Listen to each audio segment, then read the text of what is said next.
Okay तो video की शुरुआत करते हैं स्टॉक मार्केट के चार्ट से यानी कि निफ्टी के डे चार्ट से। तो जैसे कि आप मेरी स्क्रीन पर देख सकते हैं मैंने यहाँ पर निफ्टी का 1 डे का चार्ट लिया हुआ है। और यहाँ पर अगर हम सबसे पहले देखते हैं इन रेड कैंडल्स को, तो यहाँ पर हमें 1 2 3 4 5 6 7 8 दिन तक लगातार हमें यहाँ पर सेलिंग देखने को मिल रही है, यानी कि मार्केट में हमें डाउनसाइड देखने को मिल रहा है। और अगर हम आज की बात करते हैं यानी कि 17 फरवरी की बात करते हैं तो यहाँ पर लगातार 8 दिन के बाद पहली बार हमें एक ग्रीन कैंडल देखने को मिली है। ये तो होगी पहली चीज। तो अगर मैं वापस अपने जो मैंने ड्रॉइंग्स यहाँ पर बनाई थी, अगर आपने मेरी पहली वीडियोस फॉलो की हैं, ये वाली वीडियो जहाँ पर मैंने मार्केट का एनालिसिस किया था, अगर आपने ये वीडियो देखी है तो इन ड्रॉइंग से मे बी आप फेमिलियर हो। मैं इनको विजिबल कर देता हूँ तो आप देखेंगे यहाँ पर ये ग्रीन लाइन मैंने ड्रॉ की थी, जैसे कि मैंने लास्ट वीडियो में बताया था। ये ग्रीन लाइन मैंने ड्रॉ की थी लगभग 22,800 के आसपास की ग्रीन लाइन है। और जैसे कि आप यहाँ पर देख सकते हैं जो मैंने लास्ट वीडियो बनाई थी जहां पर मैंने एक ग्रीन एरो बनाया हुआ है, ये थी 15 जनवरी को मैंने ये वीडियो बनाई थी। तो 15 जनवरी पे जैसे कि हमने देखा था कि मार्केट में अगर मैं यहाँ पर इसके ऑल टाइम हाई की बात करता हूँ और यहाँ तक की बात करता हूँ तो हमें लगभग 11.8% के आसपास का करेक्शन देखने को मिल रहा था। उसी वीडियो में मैंने आपको ये भी बताया था कि हो सकता है मार्केट यहाँ पर फर्दर करेक्ट करे, ये जो ग्रीन वाली लाइन है यहाँ तक हमें मार्केट में करेक्शन देखने को मिल सकता है। यानी कि हम एक तरह से बात कर रहे थे फिर से इसी पॉइंट से अगर मैं ड्रॉ करता हूँ इस ग्रीन लाइन तक की, तो ये हमें करेक्शन यहाँ पर देखने को मिल रहा है लगभग 13% का करेक्शन। तो मेरी उस वीडियो को बनाने के बाद यहाँ पर 13% का करेक्शन मार्केट में देखने को मिला था। यानी कि ये जो ग्रीन लाइन है, इस ग्रीन लाइन ने एग्जैक्टली एक काफी स्ट्रॉन्ग सपोर्ट का काम यहाँ पर किया था। तो अगर मैं यहाँ पर क्विकली ड्रॉ कर देता हूँ ये सर्कल, तो यहाँ पर आप देखेंगे यहाँ पर मार्केट ने एक अच्छा खासा सपोर्ट लिया था। सपोर्ट लेने के बाद मार्केट ने फिर से एक नया हाई बनाया और नया हाई बनाने के तुरंत बाद ही हम देखेंगे कि इस हाई की दोबारा टेस्टिंग यहाँ पर नहीं हुई और मार्केट लगातार नीचे की तरफ आती गई यहाँ पे। और अभी हमें जैसा कि देखने को मिल रहा है यहाँ पर भी, अगर मैं थोड़ा सा चार्ट को जूम कर देता हूँ, पहला सपोर्ट हमें यहाँ देखने को मिला, दूसरा सपोर्ट हमें एक और देखने को मिला और तीसरा सपोर्ट हमें आज के टाइम पे देखने को मिला है। और आज मार्केट ने सपोर्ट लेने के बाद लगातार अपसाइड का ट्रेंड हमें दिखाया है। तो मैं ये फालतू की ड्रॉइंग जो है इनको डिलीट कर देता हूँ, चार्ट को हम थोड़ा सा क्लियर करके देखेंगे। तो इन ऑल जिस वक्त अभी रिकॉर्डिंग हो रही है अभी तक की अगर हम बात करते हैं तो स्टॉक मार्केट में अगेन जो हमें यहाँ पर फॉल देखने को मिल रहा है। अगर मैं यहाँ की आज के दिन की मार्केट की क्लोजिंग की बात करता हूँ तो यहाँ पर हमें 12.5% के आसपास का करेक्शन देखने को मिल रहा है। तो देखा जाए तो 12.5% का जो करेक्शन हमें देखने को मिल रहा है ये अपने आप में एक अच्छा खासा करेक्शन है। इनफैक्ट जब हमने लास्ट टाइम बात की थी उस टाइम पे करेक्शन हमें देखने को मिल रहा था लगभग 11.5% का करेक्शन के आसपास का। और मैंने आपसे कहा था कि 11.5% करेक्शन भी अपने आप में एक स्वीट स्पॉट है जहां पर आप अपनी इन्वेस्टमेंट्स कर सकते हैं। तो मे बी आपने उस टाइम पे अपनी इन्वेस्टमेंट्स की हो। तो अगर मैं आज के दिन की बात करता हूं यानी कि मार्केट में जब हमें 13.5% के आसपास का करेक्शन देखने को मिल रहा है, ये भी अपने आप में एक अच्छा खासा करेक्शन है। लेकिन आज के टाइम पे आपको फिर से अपनी इन्वेस्टमेंट्स करनी चाहिए। अगर ग्रीन कैंडल हमें यहाँ पर देखने को मिल रही है तो क्या मार्केट में यहाँ से बुल रन देखने को मिलेगा या नहीं देखने को मिलेगा, या फिर मार्केट यहाँ से फर्दर करेक्ट हो सकती है, इन्हीं सब चीजों के बारे में हम आज के इस वीडियो में बात करेंगे। नमस्कार दोस्तों, मेरा नाम है रंजन और आप देख रहे हैं योर एवरीडे गाइड। तो अगर आप स्टॉक मार्केट और स्टॉक मार्केट से रिलेटेड न्यूज़ को फॉलो करते हैं और मे बी आपने अभी तक और दूसरे क्रिएटर्स की स्टॉक मार्केट से रिलेटेड वीडियोस देख ली होंगी कि जो इंडियन स्टॉक मार्केट है वो फॉल क्यों कर रही है, उसके पीछे के रीजंस क्या हैं। तो उन रीजंस को अगर मैं क्विकली यहाँ पर दोहरा देता हूँ तो सबसे पहली चीज है reciprocal tariffs on US trading partners. यानी कि यूएस के साथ जो भी कंट्रीज ट्रेड करती हैं, इंपोर्ट एक्सपोर्ट करती हैं, यूएस अब इंपोर्ट पे टैक्सेस लगाएगा उन कंट्रीज पे, जिससे होगा क्या कि जो कंट्री यूएस को गुड्स एक्सपोर्ट करती है हो सकता है उन एक्सपोर्ट में कुछ कमी आए, क्योंकि यूएस वहां पर उन पे टैरिफ्स लगा रहा है। टैरिफ्स बेसिकली जो यूएस के सिटीजंस हैं वो ही क्योंकि पे करेंगे, टैक्सेस ज्यादा पे करेंगे किसी भी इंपोर्टेड प्रोडक्ट पे, तो हो सकता है कि यूएस के अंदर जो इंपोर्ट है वो थोड़ा सा कम हो जाए, जिसका effect all over other countries पड़ सकता है। सेकंड रीजन आप देख सकते हैं, US banks flying gold from London to New York amid fear of trade war due to Donald Trump's tariff policy.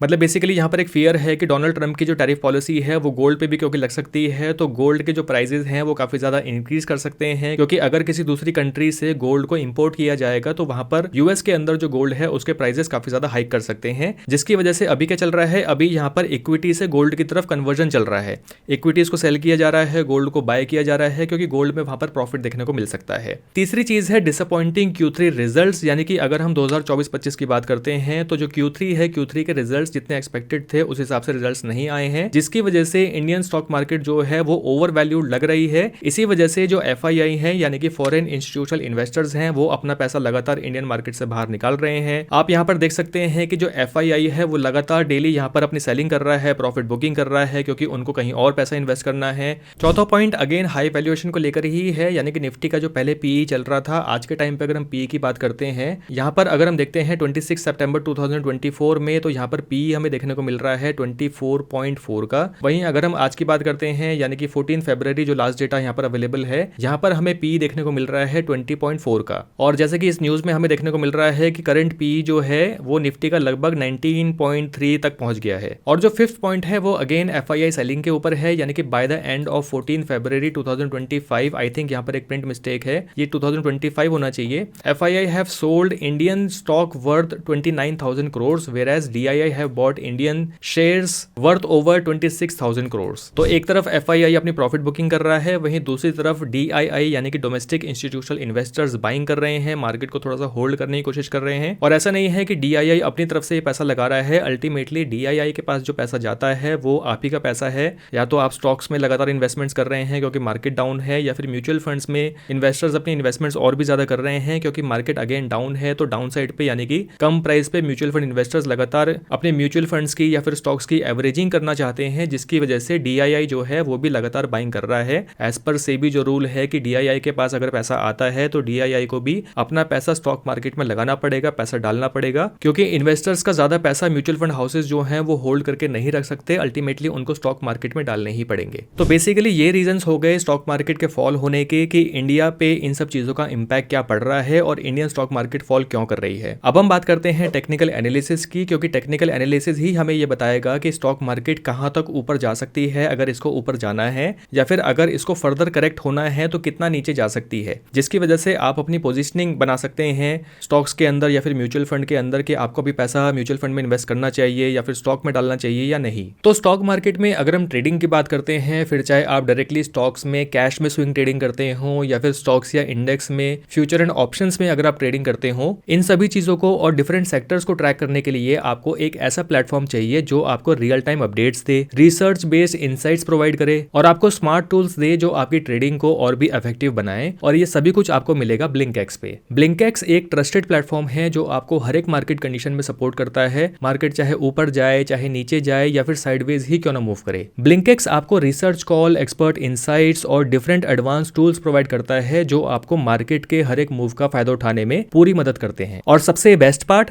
Zero brokerage. आप NSE F&O, equity delivery, equity intraday और IPOs में अनलिमिटेड ट्रेड कर सकते हैं बिना किसी एक्स्ट्रा चार्ज की tension लिए। ब्लिंकएक्स के प्लान्स बहुत अफोर्डेबल हैं। शुरुआत सिर्फ 249 से 2 मंथ्स के लिए, 599 फॉर 6 मंथ्स और 899 for a whole year, which is budget friendly. और हाँ, ब्लिंकएक्स आपको customisable dashboard, strategy builder tools, real time market updates और सुपर स्मार्ट वॉचलिस्ट जैसे एडवांस टूल्स भी देता है। रिसर्च कॉल्स के थ्रू आपको पता चलेगा कि आपको कब एंटर करना है, स्टॉप लॉस कहां पर पुट करना है और कौन से टारगेट पे कब आपको एग्जिट करना है, सब कुछ क्लियर टाइम फ्रेम के साथ। तो मार्केट में आने वाली डिफरेंट अपॉर्चुनिटीज का पूरा फायदा उठाइए ब्लिंकएक्स के साथ। It's a traders thing. तो डिस्क्रिप्शन और मेरे टॉप कमेंट में दिए गए लिंक पर क्लिक करके ब्लिंकएक्स के साथ अपनी ट्रेड्स को और भी स्मार्टर बनाइए। तो अगेन अगर हम चार्ट पे नजर डालते हैं तो यहाँ पर आप देख सकते हैं कि अगर मैं इसको थोड़ा सा जूम आउट करता हूँ तो यहाँ पर मैंने एक जोन बनाया था, ये वाला ग्रीन जोन, और जैसे कि हमने देखा कि टॉप से लेके इस ग्रीन जोन तक हमें ऑलमोस्ट 13.5% तक का करेक्शन देखने को मिल रहा है जो कि एक्सपेक्टेड था। इसी के जस्ट नीचे मैंने एक और यहाँ पर जोन बनाया था, जैसे कि मैंने पिछली वीडियो बनाया था, ये है ये येलो वाला जोन। और अगर मैं इसकी बात करता हूँ कि मैंने ये जोन क्यों बनाया था, तो आप यहाँ पर क्लियरली देख सकते हैं कि मार्केट में जो स्ट्रॉन्ग सपोर्ट हमें देखने को मिले थे वो इसी जोन में देखने को मिले थे।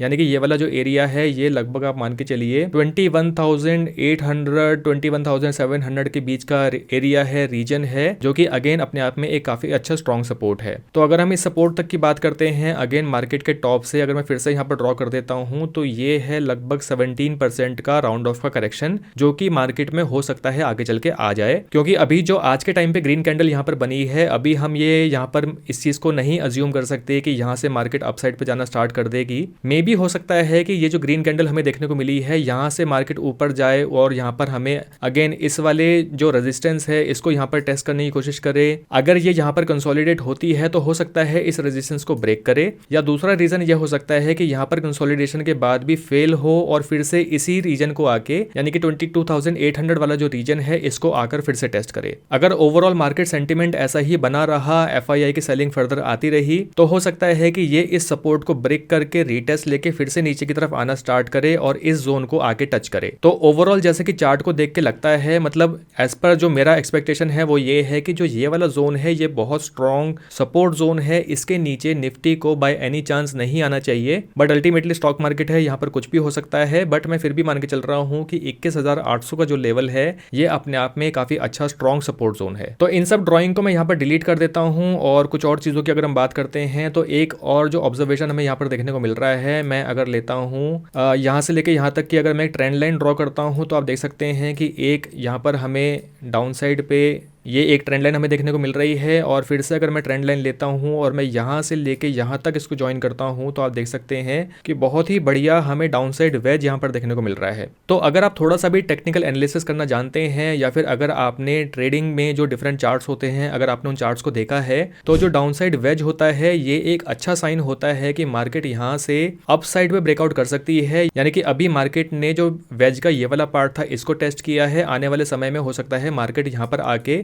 इस वाले पार्ट को टेस्ट करे। टेस्ट करने के बाद मे भी हो सकता है वो ब्रेकआउट करके ऊपर जाने की कोशिश करे, या फिर दूसरी चीज ये हो सकती है कि ये वापस नीचे आके अगेन एक और लो लगा के यहाँ पर आके वेज के इस वाले पार्ट को फिर से टेस्ट करे। ऐसा जरूरी नहीं है कि इस पार्ट को टेस्ट करने के बाद मार्केट ब्रेकआउट लेगी और ऐसा भी जरूरी नहीं है कि बॉटम वाले पार्ट को टेस्ट करने के बाद मार्केट यहाँ पे ब्रेकडाउन लेगी। जनरली जो फॉलिंग वेज होता है इसका मतलब ये होता है कि मार्केट के ज्यादा चांसेस है कि मार्केट ने यहाँ पर बहुत लंबा कंसोलिडेशन ले लिया है तो यहाँ पर ब्रेकआउट बन सकता है। तो ज्यादा चांसेस हमें ये देखने को मिल रहे हैं इस पैटर्न के हिसाब से कि यहाँ पर मार्केट जल्दी ही बुल रन में जा सकती है। और बहुत सारे रेजिस्टेंस पॉइंट्स भी हमें यहाँ पर देखने को मिल रहे हैं, जैसे कि मार्केट ने यहाँ से रिवर्स लिया था, एक रेजिस्टेंस पॉइंट ये वाला है, और एक बार मार्केट ने यहाँ से रिवर्स लिया था, एक रेजिस्टेंस पॉइंट हमें यहाँ पर देखने को मिल रहा है। 23,800 के आसपास पे एक रेजिस्टेंस है और 24,200 के आसपास पे एक रेजिस्टेंस है। तो मार्केट अगर इस जोन को ब्रेक करने के बाद ऊपर जाती भी है तो यहाँ पर इसको पहला रेजिस्टेंस मिलेगा, और अगर इसको ब्रेक करती है तो यहाँ पर इसको दूसरा रेजिस्टेंस मिलेगा। तो मतलब मैं आपको एक तरह से एक मार्केट का जनरल बिहेवियर दिखा रहा हूँ कि मार्केट किस तरीके से ऊपर जाती है। ऐसा नहीं होता कि मार्केट यहाँ से लगातार ऊपर की तरफ पहुंच जाए या फिर मार्केट यहाँ से लगातार नीचे की तरफ पहुंच जाए। तो अगर आप इन्वेस्टमेंट्स करना चाहते हैं, अगर आप पहली बार इन्वेस्टमेंट्स कर रहे हैं या फिर अगर आप अपनी इन्वेस्टमेंट्स को एवरेज आउट करना चाहते हैं तो यहाँ पर आपको स्ट्रेटेजिकली इन सभी चीजों को देखकर अपनी इन्वेस्टमेंट्स को प्लान करना पड़ेगा। तो ये तो हो गई चार्ट की बात। अब हम यहाँ पर पॉइंट बाय पॉइंट बात करते हैं कि as an investor, stock investor या फिर म्यूचुअल फंड इन्वेस्टर या फिर अगर आप ईटीएफ में इन्वेस्टमेंट्स करते हैं तो यहाँ पर आपको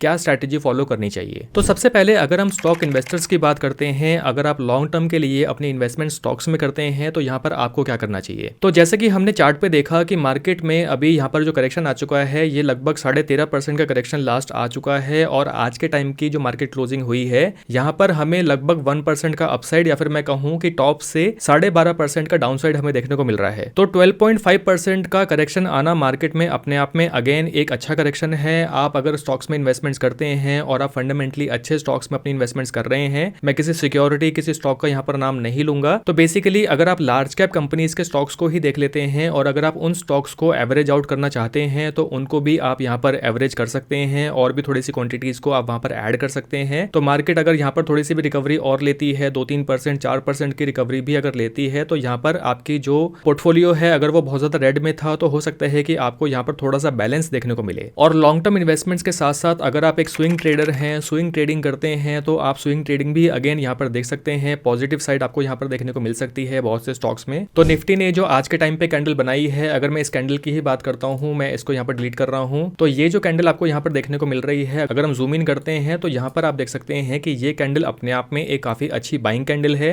अगर मैं इंट्राडे ट्रेडिंग चार्ट पैटर्न पे आ जाता हूँ, लेट्स से अगर मैं 5 मिनट्स या 15 मिनट्स की बात करता हूँ, तो यहाँ पर आप देखेंगे कि एक अच्छा अपसाइड हमें यहाँ पर देखने को मिल रहा है। यानी कि ये जो अपसाइड है ये काफी अच्छा अपसाइड हमें यहाँ पर देखने को मिला है। आने वाला सपोर्ट तो 15 मिनट चार्ट पे आप देख सकते हैं कि यहाँ पर बड़ी बाइंग कैंडल्स हमें आज के दिन पे देखने को मिली थी।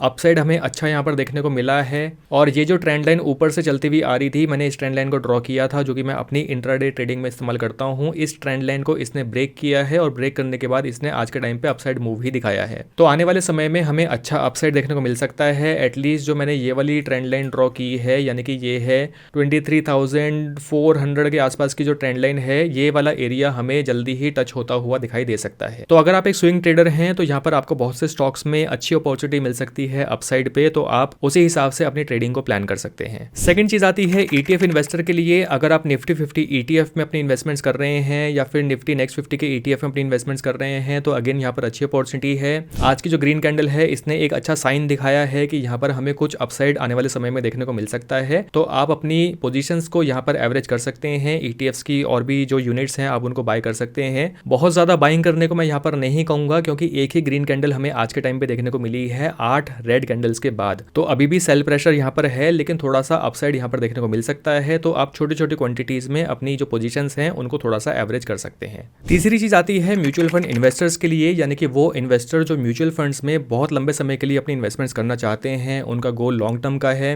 तो यहाँ पर मैं चार्ट को थोड़ा सा और बड़े टाइम फ्रेम पे ले आता हूँ। लेट्स से अगर मैं 1 डे की बजाय अगर मैं यहाँ पर 1 वीक की बात करता हूँ, तो यहाँ पर आप देखेंगे कि 1 वीक के टाइम जोन में हमें यहाँ पर एक बड़ी रेड कैंडल के बाद एक ग्रीन कैंडल देखने को मिल रही है। तो पहली ग्रीन कैंडल है और सपोर्ट जोन में हमें यहाँ पर देखने को मिल रही है। ये ग्रीन कैंडल अभी इतनी स्ट्रांग नहीं है कि हम कह दे कि हाँ यहाँ से रिवर्सल स्टार्ट हो गया है, अभी आपको वेट करना पड़ेगा। इवन अगर मैं यहाँ पर वीकली चार्ट की बजाय अगर मैं आ जाता हूँ मंथली चार्ट पे, मंथली टाइम जोन को अगर हम देख लेते हैं, अगर मैं इन सबको यहाँ पर हाइड कर देता हूँ, तो आप देखेंगे यहाँ पर अभी भी हमें डाउन साइड की एक बड़ी रेड कैंडल देखने को मिल रही है। और जो ये वाला एरिया है जहाँ पर अभी मेरा कर्सर है, आप देख सकते हैं कि ये वाला एरिया इसका एक सपोर्ट जोन बना हुआ है, जो कि मैंने अगेन ड्रॉ किया था। तो मंथली चार्ट के बाद अगर मैं यहाँ पर और बड़े टाइम जोन पे आ जाता हूँ, लेट्स से अगर मैं यहाँ पर सीधे 6 मंथ्स की बात करता हूँ, तो 6 मंथ्स का जो ये वाला चार्ट था, ये मैंने अपनी कम्युनिटी पोस्ट पे भी शेयर किया था और अपने टेलीग्राम के ग्रुप में भी शेयर किया था कि यहाँ पर एक जो ऑब्जर्वेशन हमें देखने को मिल रहा है कि हर 3 या 4 ग्रीन कैंडल के बाद एक रेड कैंडल मिल रही है। यहाँ पर लगातार 5 या 6 ग्रीन कैंडल बनी है, रेड कैंडल आई है, 3 ग्रीन कैंडल बनी है, रेड आई है, 4 ग्रीन कैंडल के बाद ये 5वीं ग्रीन कैंडल उस टाइम पे बन रही थी। तो मैंने ये शेयर किया था कि ऐसा नहीं हो सकता कि लगातार 5 ग्रीन कैंडल्स हमें यहाँ पर देखने को मिल जाए और मार्केट में जो हम देख रहे हैं अपसाइड, ये बहुत ही स्ट्रॉन्ग अपसाइड देखने को मिल रहा था, ऑलमोस्ट वर्टिकल। तो जैसा कि एक्सपेक्टेशन था वैसा ही हुआ कि यहाँ पर हमें एक पिन बार कैंडल देखने को मिली है। 6 मंथली चार्ट की बात कर रहा हूँ, पिन बार कैंडल यहाँ पर देखने को मिली है। तो ऐसी ऑब्जर्वेशन है कि ये जो पिन बार कैंडल है, इस पिन बार कैंडल को तोड़ना मार्केट के लिए इतना आसान काम नहीं होगा कि मार्केट वापस इस पिन बार कैंडल को रिवर्स कर दे। अभी मुझे लगता है कि बहुत लंबा समय चलने वाला है ऐसे ही, कि मार्केट या तो साइडवेज चलती रहेगी या फिर थोड़ा सा अप्स एंड डाउन या फिर और थोड़ा नीचे की तरफ आ सकती है। इस तरीके से मार्केट चलती रहेगी इससे पहले कि ये पिन बार कैंडल टूटे। जैसे कि 6 मंथ के चार्ट पे हम देख सकते हैं, अभी हमें यहाँ पर अगेन मैं इसी ट्रेंड लाइन की बात करूंगा कि यहाँ पर 21,500 से लेके 21,800 के आसपास का जो लेवल हमें देखने को मिल रहा है, ये एक इसका नेक्स्ट सपोर्ट जोन बन सकता है।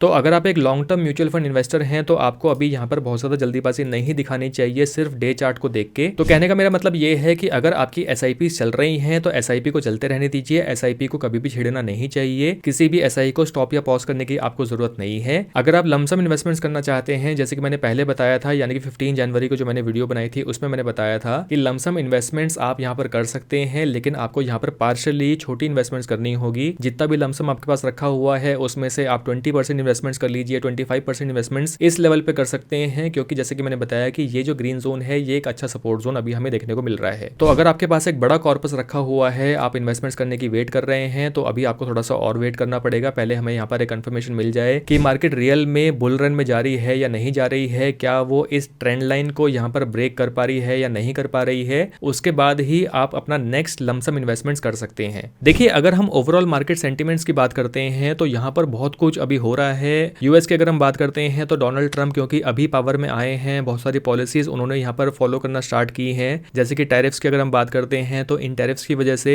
ऑल ओवर ग्लोबल एक्सपोर्ट और इंपोर्ट की अगर हम बात करते हैं तो वहां पर भी काफी इंपैक्ट आएगा, जिसकी वजह से ओवरऑल ग्लोबली हर एक कंट्री की जो स्टॉक मार्केट है उनमें भी बिहेवियर चेंज आपको देखने को मिलेगा, बहुत कुछ ऊपर नीचे आपको देखने को मिलेगा। एग्जाम्पल के लिए अगर हम बात करते हैं, लेट्स से अगर मैं DJI की बात करता हूँ, Dow Jones industrial average index जो है, इसकी अगर हम बात करते हैं तो यहाँ पर आप देखेंगे कि इसने अपना जो प्रीवियस हाई था, इस प्रीवियस हाई को टच किया और इसको एज अ रेजिस्टेंस यहाँ पर देखने को मिला। अभी हो सकता है फिर से इसको टच करके ऊपर जाने की कोशिश करे। तो FII को अभी भी यहाँ पर अपॉर्चुनिटीज देखने को मिल सकती हैं कि हो सकता है थोड़ी सी और प्रॉफिट यहाँ पर उनको कमाने को मिल जाए। वहीं अगर हम SPX की बात करते हैं, यह है S&P 500 इंडेक्स, तो आप यहाँ पर भी देख सकते हैं कि यहाँ पर भी जो इसका प्रीवियस हाई था, इस प्रीवियस हाई पे यहाँ पर कई बार रेजिस्टेंस देखने को मिला है। मार्केट यहाँ पर लगातार बहुत टाइम से कंसोलिडेट कर रही है और ये जो कंसोलिडेशन है ये एक ब्रेकआउट को इंडिकेट करता है कि लगातार अगर यहाँ पर हायर लोज और हायर हायर हाइज बन रहे हैं, तो यहाँ पर एक ब्रेकआउट देखने को मिल सकता है। तो मे भी हो सकता है FII अभी बहुत जल्दी इंडियन मार्केट में वापस से अपनी इन्वेस्टमेंट्स ना करे जब तक उनको कंफर्मेशन अपनी ही मार्केट से ना मिले। उसके बाद अगर हम जापानीज इंडेक्स को देखते हैं तो इस इंडेक्स में आप देखेंगे कि यहाँ पर जो डे चार्ट में हमें देखने को मिल रहा है, लंबे समय से लगातार यहाँ पर हमें कंसोलिडेशन देखने को मिल रहा है, साइडवेज मार्केट चल रही है बहुत लंबे समय से। अगर हम बात करते हैं तो लगभग 28 सितंबर 26 सितंबर के आसपास से लगातार ये साइडवेज में चल रहा है, यानी कि ये एक बड़ा कंसोलिडेशन है। अगर ये कंसोलिडेशन ब्रेक होता है तो यहाँ पर एक अच्छा ब्रेकआउट देखने को मिलेगा। ये कंसोलिडेशन अगर ब्रेकडाउन होता है तो यहाँ पर एक अच्छा ब्रेकडाउन भी देखने को मिल सकता है। तो अगेन जो बाकी कंट्रीज की स्टॉक मार्केट है अभी उनका बिहेवियर कैसा देखने को मिलेगा, उसी के हिसाब से इंडियन स्टॉक मार्केट का बिहेवियर भी आपको देखने को मिलेगा। अगर हम HSI यानी कि हैंगसेंग इंडेक्स की बात करते हैं तो यहाँ पर आप देखेंगे ये अभी पहली बार इसमें एक अच्छा खासा ब्रेकआउट हमें यहाँ पर ऊपर की तरफ देखने को मिल रहा है और अपने ऑल टाइम हाई के आसपास ही ये ट्रेड होता हुआ दिखाई दे रहा है। बेसिकली ये जो ट्रेंड लाइन मैंने यहाँ पर ड्रॉ की है, इस ट्रेंड लाइन पे ही इसको यहाँ पर रेजिस्टेंस देखने को मिल रहा है। अगर तो ये आप देख सकते हैं यहाँ पर इसको एक रेजिस्टेंस देखने को मिल रहा है। हो सकता है लंबे समय तक अभी ये यहाँ पर कंसोलिडेट करे, उसके बाद ब्रेकआउट करे, या फिर ये वापस अपने इसी जो ट्रेंड लाइन थी इस ट्रेंड लाइन को यहाँ पर टच करे और उस तरीके से बिहेवियर यहाँ पर हमें देखने को मिले। तो जैसे कि मैंने बताया और जैसे कि हमें ग्राफ पे देखने को मिला है कि यहाँ पर बहुत कुछ है जो ग्लोबली हो रहा है, तो इंडियन स्टॉक मार्केट पे ऑब्वियसली उसका इंपैक्ट पड़ेगा, क्योंकि ग्लोबली जो दूसरी कंट्रीज हैं वो भी इंडियन स्टॉक मार्केट में अपनी इन्वेस्टमेंट्स करती हैं। तो इंडियन स्टॉक मार्केट में 2025 में आपको ब्रेकआउट देखने को मिले या फिर अपसाइड बुल रन देखने को मिले, इसके चांसेस थोड़े से कम लग रहे हैं। तो 2025 जो साल है ये हो सकता है कि स्टॉक मार्केट के लिए बहुत अच्छा साल ना जाए, यहाँ पर आपको बहुत अच्छे रिटर्न्स देखने को ना मिले। इनफैक्ट 2025 के बाद 2026 के जो शुरुआत है हो सकता है वहां पर भी आपको बहुत अच्छे रिटर्न्स यहाँ पर देखने को ना मिले, तो आपको लंबा वेट करना पड़ सकता है। तो स्टॉक मार्केट में जो ये लंबा इंतजार होता है जिसको हम कंसोलिडेशन बोलते हैं, ये मुझे एक बहुत अच्छा समय लगता है अपनी इन्वेस्टमेंट्स को लगातार स्टॉक मार्केट में करने का। क्योंकि देखिए अगर आपके पास अगला 1 साल है, 1.5 साल है, अपने कॉर्पस को अगर आप स्टॉक मार्केट में बिल्ड कर सकते हैं, तो मान लीजिए कि अगर आप 10-10 हजार रुपए भी इन्वेस्ट कर रहे हैं, 12 महीने के लिए अगर आप इन्वेस्टमेंट्स कर रहे हैं, तो 1,20,000 रुपए आपके 1 साल में बन जाते हैं स्टॉक मार्केट के अंदर। इन 1,20,000 रुपए पे अगर आपको कुछ भी खास रिटर्न्स देखने को नहीं मिलते हैं तो इसमें कोई भी घबराने की जरूरत नहीं है, क्योंकि आपने एक तरह से अपने कॉर्पस को यहाँ पर कंसोलिडेट किया है। तो मान लीजिए ये जो कॉर्पस है ये 1,20,000 हो जाता है, 1.5 लाख हो जाता है, 2 लाख हो जाता है, और उसके बाद अगर स्टॉक मार्केट में हमें बुल रन देखने को मिलता है तो यहाँ पर आपकी जो इन्वेस्टमेंट्स हैं वो काफी तेजी से ग्रो करेंगी। जो लोग इस फियर में अपनी इन्वेस्टमेंट्स करना बंद कर देंगे कि मार्केट अभी ऊपर नहीं जाएगी, बहुत सारी पॉलिसीज चल रही हैं, मार्केट नीचे गिर रही है, अगर आप अपनी इन्वेस्टमेंट्स करना बंद कर देंगे तो यानी कि यहाँ पर आपकी जो इन्वेस्टमेंट्स हैं वो कंसोलिडेट नहीं हो पाएंगी। आपका ये जो पैसा है आपके अकाउंट में जो रखा हुआ है ये कहीं ना कहीं इधर उधर खर्च हो जाएगा। तो बेटर ये है कि जो भी पैसा आपके पास है SIP के थ्रू या फिर अगर आप मैनुअली इन्वेस्टमेंट्स करना चाहते हैं तो रेगुलरली उस पैसे को इन्वेस्ट करते रहिए स्टॉक मार्केट में, उसको जाने दीजिए। बुल रन जब आएगा तो यहाँ पर आपको काफी अच्छे रिटर्न्स देखने को मिल सकते हैं। तो जैसे कि कहा जाता है कि स्टॉक मार्केट पेशेंस का गेम है, तो जिसके अंदर पेशेंस होंगे, जो पेशेंटली अपनी इन्वेस्टमेंट्स करता रहेगा, आने वाले समय में उसी को काफी अच्छी ग्रोथ देखने को मिलेगी। आई होप ये वीडियो आपके लिए हेल्पफुल रही होगी। वीडियो अगर अच्छी लगी है तो उसको लाइक करके मुझे जरूर बताएं और जाने से पहले चैनल को सब्सक्राइब करना मत भूलिएगा। जल्दी ही मिलेंगे एक और वीडियो में। Thank you for watching.